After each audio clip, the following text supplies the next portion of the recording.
First, let me say I'm honored for you to be here in our store and giving us a little bit of attention. We appreciate it. So, my name is Thatcher Doe. My co-partner is Jocelyn. We started off this store. We're at Daytona Flea Market, but we are a store inside the flea market. we we're not a little booth. We intend to grow bigger, but how we started was we like alternative lifestyle stuff. We like gothic. We love horror. I actually done special effects in movies, professional haunted houses from Wisconsin all the way here to Florida. I've been involved with horror itself for approximately 40 years. So coming from Chicago, the big city life, and the styles and fashions and the horror I looked for wasn't really here, not what I was looking for. So my partner and I decided, well, let's try to do it ourselves. So we own a farm, and we took in barnyard rescued animals, so people that couldn't have them anymore if they were abused, so we raised them. On a half of our barn, we turned it into a store of something like you're going to see here, and Halloween decorations, props that I've made that we'll show you, and stuff like that, which it worked well. We actually had a museum on the property that we intend to bring within this store one day, the Museum of Monsters and the Paranormal, and we have stuff we went on auctions, cursed jewelry, a whole bunch of stuff. But we decided the flea market would be a best place to start. We can reach thousands of people within a month. So we can get our name out faster, our products out faster, and the word who we are and what we do out faster. You found us. So anyways, we started with one little, I'll say a booth, and then within 2 months we had to expand 5-6 booths. We walled it off, put our own roof and everything on it, and turned what was a little flea market booth into an actual store. We started with a lot of Halloween items and very few pieces of gothic or even S&M type clothing. Well, we realized goth people were coming in. We were trying to advertise for them a lot. So we would ask what they would like to see in a store like this. So they gave us ideas, clothes, what kind of clothes from certain manufacturers. So we tried really hard to deal with these big manufacturers, which aren't easy to deal with, a lot of them. But anyways, we did it. We do it strictly for the love of what we do. We do not make any money. We pay a lot of rent and a lot of electric. So we're really here for the people and to grow. And that's our payment, really, is seeing that the goths have a place that they can come here and call home. So we extracted a lot of Halloween items, your typical cutouts, or just regular movie maniac type stuff. And being an effects artist, I started to infuse what we build as something that's like right next to you here. I call him just my burning corpse, or sometimes you might find this interesting yourself. I call him Uncle Frank. Oh. And this piece here, if I can just show you for a second, in this box, this goes important with the story. I created the face and put it in this box. Reason being, I really love Hellraiser movies, so it's kind of odd that you found me. So it's kind of, we connected tab A to tab B with this. So I kind of like the Clive Barker Hellraiser type feeling is, so moving away from Halloween, we're moving into a dimension where it's only going to be props we make. So that way we want to show true gore. We don't want to show Halloween. We believe the gray days of goth, the cloudy, good feeling could be year-round. Halloween's one day. We decided we need more. So we're infusing a world of goth into a world of not Halloween, but a world of horror.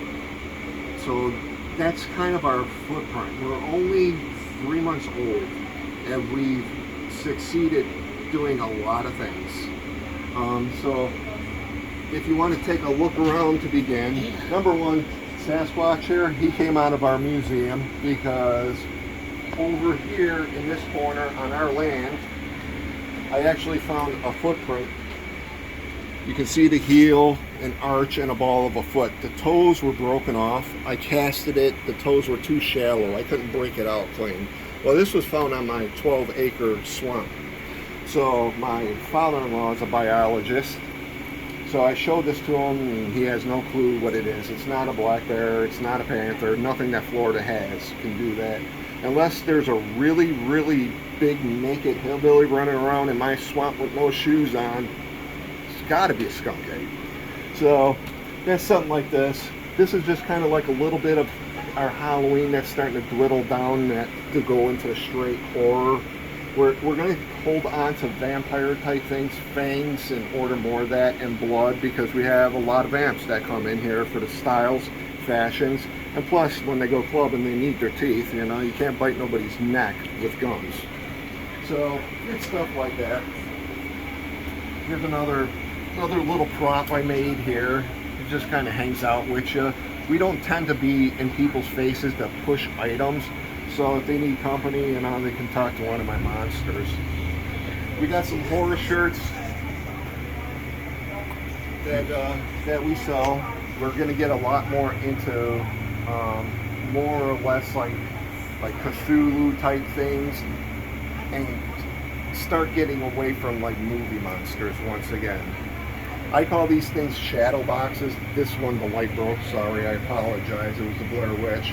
But I create these little shadow boxes of movie monsters. These I'll probably continue to make only because a lot of people like them. We make our own scents. I'd spray it on you, but you can't smell it out there. So, but basically, when people buy the boxes, they spray like Freddy Krueger. Everybody knows his story. He's burnt. So you spray a little burn smell in there, so when people stick their face in there, oh, that looks neat, they can smell fire. We make a woodsy smell. It's dirt. So when people go to look at Jason Voorhees and stick their face there, they actually smell dirt and forest scents. So stuff like that. A lamp I created. This one was inspired by Texas Chainsaw Massacre. So, you know, all these little knickknacks, paintings we may have up on walls, everything you see is pretty much for sale. And I try to go into, you know, like a darker place in my mind to create these things, so it's all the original. We are going to start carrying a lot more of mom and dad's toys, we'll call them, alright? So, you know, we're going to have some masks coming in, more chains and cuffs and whips in case somebody's being a bad girl or boy. You need the whip, right? So let me take it a little farther here. Over in here, we call it just a little boo box. So we have thunder and lightning machine that goes on. I'll show it to you in a while. But the light will flash as you hear the thunder and lightning. So we'll pull it out a little farther this way so you can see. And let me turn this on for you. In a minute, you're going to start to see and hear a thunderstorm. There we go. So it's kind of an interactive store that we're going to make even more interactive. Like I said, it's only 3 months. So we set this up. The flow coming into the store, you would come this way, so you're kind of going into a mausoleum type area that brings you into the horror section. So like we have plaques that I create and I airbrush myself, acrylic paintings of all different sizes and all different things. This one's, of course, everybody would know, Stranger Things. One of my favorites I've done. So coming into this area where you enter the store, actually, we're going into the world of goth and music and stuff like that. So we have a makeup line here and different hair colors and this and that. The makeup line is kind of important to us. She brought it to our attention. Her name is Johanna. She's with the band Crux Shadows. They're a pretty big international touring band, goth. So basically her makeup, she needed to create a makeup she can wear on stage. She's an electric violinist in the band. A makeup that wouldn't sweat off so easy, that she can perform and not worry about having to do her face. So she created her own line of makeup, which is great makeup because even in Florida heat, it stands up to it. So it stays on great. Our customers love it. My partner slash wife, she wears it and she loves it also. On this side, we have a whole bunch of, like, tumblers from, different companies, and incense and incense burners. These are cool. We call them zombie plants. Basically, they last forever. It looks like a ball of wicker. You put them in water, they open up and flower, and then you take them out of water and they'll close. You can throw them in the closet. 100 years from now, one of your descendants can put it back in water and it will relive and flower again. So kind of cool things. We have your purses, bras, all kinds of things. Your chokers, hats, earrings. And once again, we bounce back to something we make. I'm going to start mass producing these. I call them the keeper of the 7 keys. We used to go to Daytona to party a lot, and we'd come home kind of like staggering, looking for the light switch, and where the hell do I hang my keys, and they fall on the floor, and the next morning they're kicked around and you never find them again, right? So I created this thing to where, put it by the front door, you have a night light, and underneath it has hooks, so you can hang your keys, so when you come home everything's okay and you know where your stuff is in the morning. So we got Halloween masks up here for now. We're trying to liquidate those to bring in more of the goth type items. We do have Ouija boards and laying around here somewhere. We got tarot cards and we got all kinds of stuff, and we actually have a lot of overstock at our old store. So we kind of rotate things around, plus order new things. We have some men's fashions, which we will be getting more. Once again, we're only here 3 months so far. And we have a lot of women's type goth fashions. We have a lot of Vampire Freaks merchandise, including their umbrellas. Everybody loves the umbrellas. We can't hold on to them long. So as you look around the store, it kind of immerses you in a different world. You're not in a flea market. You're somewhere else. That's where we intend to put you. I intend to attack your vision. We make our own scents, as you see in those boxes. I intend to attack your smell and your hearing. I want to put you somewhere else. I want to put you in the world of goth, and put in a place you would have never even thought of. People will be like, a goth store and a flea market? Seriously? And we're serious. This is our first stepping stone. And one day, our goal is, how many of you seen The Lost Boys, the beginning? That pure feeling with the comic book shop and all different kinds of people having all different kinds of funs and looking different. That's what we want by the water. We want to capture that feeling and having a multitude of different people coming together, getting along, and we want the obscure to be the ones that stick out. We like to call the people that stay with us and shop with us the forbidden ones. Those are the ones people look over, that they might look a little different. They act a little different. They're not welcome.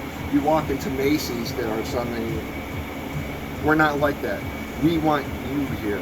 What we buy is what you tell us to buy. What we do is what you want to be done. We're here for you, not for us. So that's about who we are and what we stand for.